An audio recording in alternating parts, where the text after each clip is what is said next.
We want to give you the latest now on those who were injured. The victims recovering tonight in the hospital, and for that we go back to ABC's Amy Robach, who's been following their stories. Amy.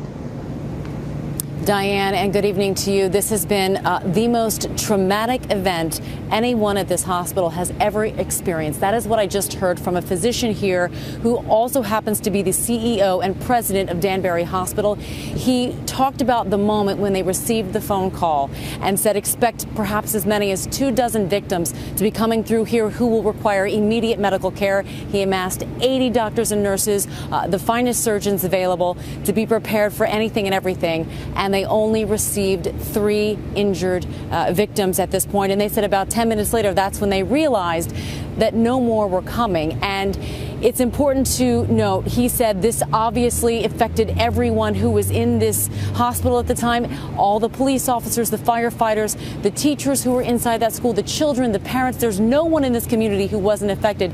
And that means this is going to be a community that will require medical, emotional care for years to come. So they have set up services that people can access 24 hours a day, 7 days a week. They actually have mobile labs spread out throughout this community to help anyone who feels a moment of crises, because this is something they said they will deal with. They're bringing this home to their family. He told me this was the single most traumatic event he has ever experienced or considered in his professional or personal life. And those are fairly weighty words from an emergency room doctor who you would think had pretty much seen it all. He, and I don't think anyone in this community, had ever prepared to see anything like what they saw today.